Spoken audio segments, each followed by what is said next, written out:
საქართველოს მორაგბეთა ნაკრებმა გადახალისებული შემადგენლობით 2017 წლის რაგბი ევროპის ჩემპიონატი ბრწყინვალე გამარჯვებებით დაიწყო.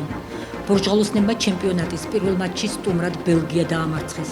მეტოქეს 4 ლელო დაუდეს და 2017 წელი გამარჯვებით დაიწყეს. მიუხედავად საფუძვლიანად გადახალისებული შემადგენლობისა, თოვლიან ბრიუსელში გამართულ რკენაში ბორჯღალოსნებმა მეტოქე დაჯაბნეს.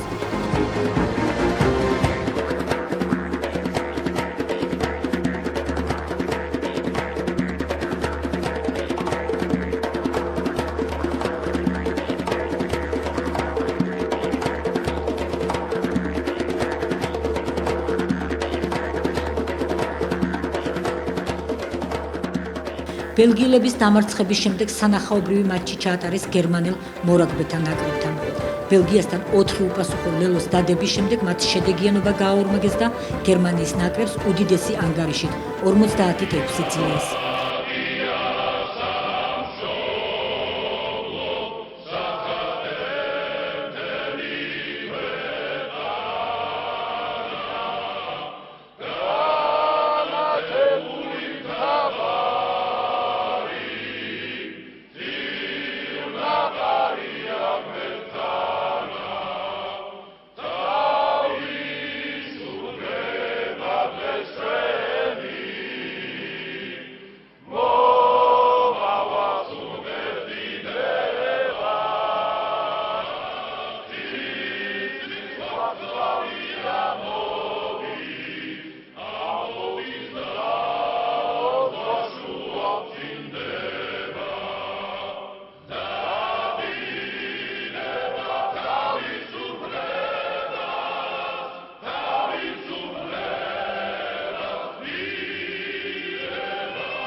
ქართველმა მორაგბეებმა დაწინაურება დასაწყისშივე გიორგი ფრუიძის ლელოთი შეძლეს, რასაც მატჩის განმავლობაში გიორგი კოშაძის, ბექა გორგაძისა და გიორგი თხილაიშვილის 2 ლელო მოყვა.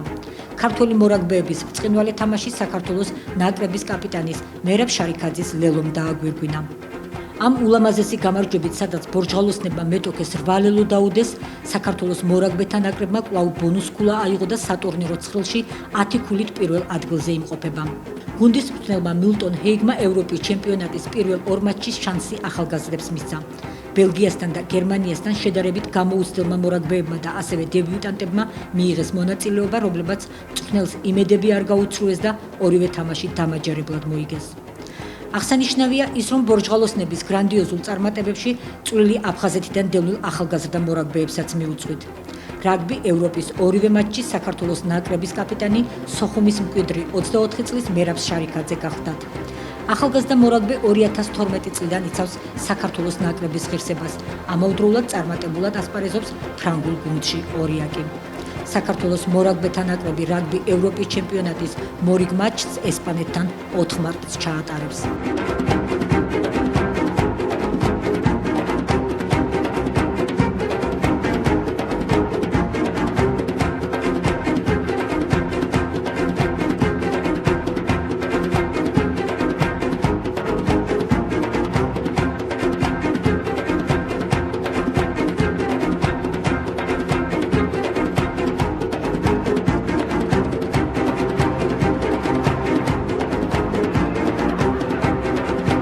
მოუგეთ გუნდი ავართულ ყვა ლობიძე ნიკოლაშვილს გადააწოდა და მივიწევთ წინ კიდევ ერთი ფთაზე გადაცემა შარიქაძე მიიწევს წინ შიგნით წამოვიდა ნახოთ მოახერხებს თუ არა იგი ლელოს დადებას მეგონი ვეღარავის შეუსლის გელს ზუსტად გელებს შორის დაამიწა ამ გუნდში ავარდა